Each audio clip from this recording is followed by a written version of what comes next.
और रिजेक्शन का मतलब यह नहीं कि तुम हार चुके हो। रिजेक्शन का मतलब है तुम्हें और एक बार जी जान लगानी होगी। भाई याद रखना, हर कामयाबी का सफर रिजेक्शन से ही शुरू होता है और कुछ लोगों का कामयाबी पर खत्म होता है, तो कुछ लोग रिजेक्शन में ही दम तोड़ देते हैं।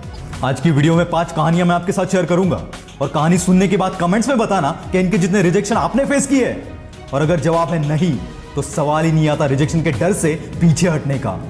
कहानी नंबर 1।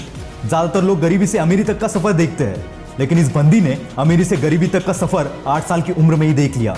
उनके डैड के बिजनेस में हुए लॉस की वजह से रहते घर को छोड़ने की नौबत तक उन पर आ गई।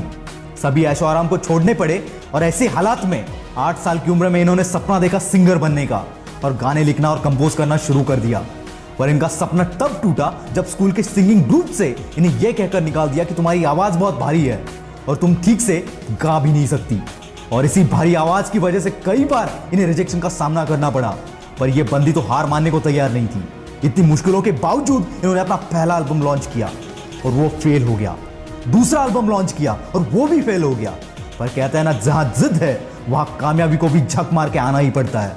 और 2 सुपर फ्लॉप्स के बाद उन्होंने अपना तीसरा एल्बम लॉन्च किया और ये सुपर डुपर हिट हो गया। और आज ये one of the most famous artist में से एक है जिन्हें दुनिया शकीरा के नाम से जानती है। नाकामयाबी का डर हर किसी को लगता है दोस्त, बस कुछ लोग इस डर को डराना जानते हैं। कहानी नंबर 2। एक कॉफी शॉप चलाने वाले बंदे ने सपना देखा पूरी दुनिया में अपने कॉफी शॉप्स खोलने का। पर ना ही इस बंदे के पास इतना पैसा था और ना ही इतनी मैन पावर कि खुद के दम पर यह सब कर पाता। तो इन्होंने इन्वेस्टर से मिलना शुरू कर दिया। 1-2 नहीं, 250 इन्वेस्टर्स ने इन्हें रिजेक्ट कर दिया। पर इतने हार के बाद भी यह बंदा हार मानने को तैयार नहीं था। और जब इरादा मजबूत हो तो खुदा को भी तुम्हारी किस्मत बदलनी पड़ती है। और ऐसा ही कुछ हुआ। इन्वेस्टर मिल गया और कामयाबी की सीढ़ी चढ़ते चढ़ते इन्होंने अपने कॉफी ब्रांड को पूरी दुनिया में फैला दिया। और आज हम उस ब्रांड को स्टारबक्स के नाम से जानते हैं। कोई नहीं जान पाता इस ब्रांड को अगर यह बंदा बीच में ही हार मान जाता, और शायद ही स्टारबक्स आज इतना बड़ा एम्पायर होता। अगर 250 रिजेक्शन के बाद यह बंदा कर सकता है तो दोस्त तुझ में क्या कमी है। कहानी नंबर 3। बीटल्स। ये एक लेजेंडरी बैंड है जिन्होंने कई हिट गाने दिए हैं।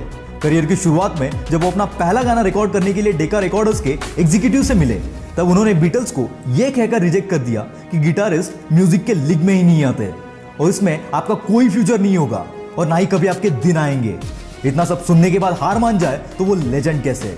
और ऐसे कई रिजेक्शंस को तोड़ने के बाद बीटल्स ने ना सिर्फ अपना दिन लाया बल्कि अपना जमाना लेकर आ गए। याद रखना, रिजेक्शन के डर को अपने आगे झुकाने वाले बंदों को ही दुनिया एक दिन लेजेंड के नाम से जानती है। कहानी नंबर 4। 11 साल की उम्र में एक बच्चे को फुटबॉल टीम से निकाल दिया क्योंकि उसकी हाइट छोटी थी। उसके पास 2 ऑप्शंस थे, एक तो रिजेक्ट हो गए इसलिए रोते बैठो, या फिर खुद को इतना बेहतर बनाओ कि अपने टैलेंट के सामने हर कोई झुक जाए। और उसने दूसरा ऑप्शन चुना।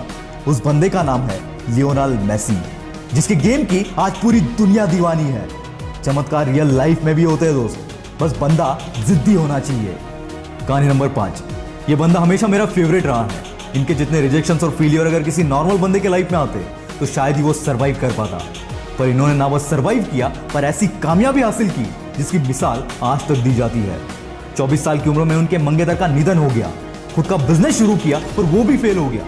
एक के बाद एक 8 इलेक्शंस में ये बंदा हार गया और इतने रिजेक्शंस के बाद ही was elected as the president of United States of America. जी हाँ दोस्तों, मैं बात कर रहा हूं अब्राहम लिंकन की। इतने मुश्किल समय में अगर इन लोगों ने हार नहीं मानी तो तुम्हें कोई हक नहीं बनता रिजेक्शन से डर कर पीछे हटने का। अगर डरना ही है तो उस रिग्रेट से डरो जो टाइम निकलने के बाद होगा। नाम एक दिन में नहीं बनता दोस्त, पर एक दिन जरूर बनता है और उसके लिए हजारों रिजेक्शन से भिड़ने का जिगरा अंदर होना चाहिए। वीडियो अच्छा लगा तो लाइक, शेयर और सब्सक्राइब करके अपना प्यार जरूर दिखाना।